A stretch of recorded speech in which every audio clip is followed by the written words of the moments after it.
आज आपण झोपेची कमतरता आणि हृदयविकार या विषयावर बोलणार आहोत.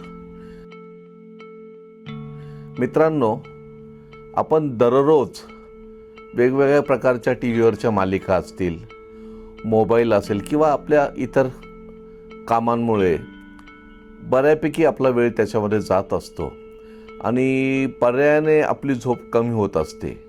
परंतु तुम्हाला माहीत आहे का, कमी झोपेमुळे आपल्या हृदयावर किती ताण पडत असतो. हृदयाचे आजार यामुळे सुद्धा निर्माण होण्याची शक्यता वाढत असते.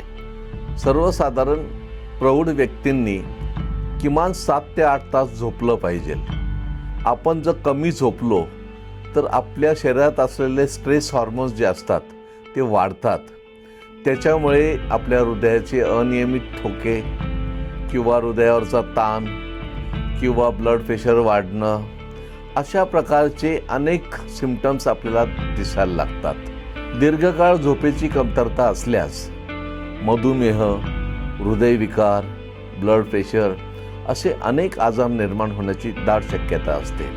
मित्रांनो, रात्री झोपेत जोरजोरात घोरणे, श्वास घ्यायला अडथळा येणं आणि सकाळी उठल्यानंतर थकवा येणं ही लक्षणं स्लीप अपनियाची असू शकतात.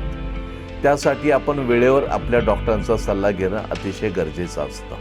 हृदय जर आपल्याला निरोगी ठेवायचं असेल तर नुसतं आहार आणि व्यायाम हे महत्त्वाचं नसून झोप ही अतिशय महत्त्वाची आहे. दर्जेदार झोप ही साधारण 7 ते 8 तासाची असली पाहिजे.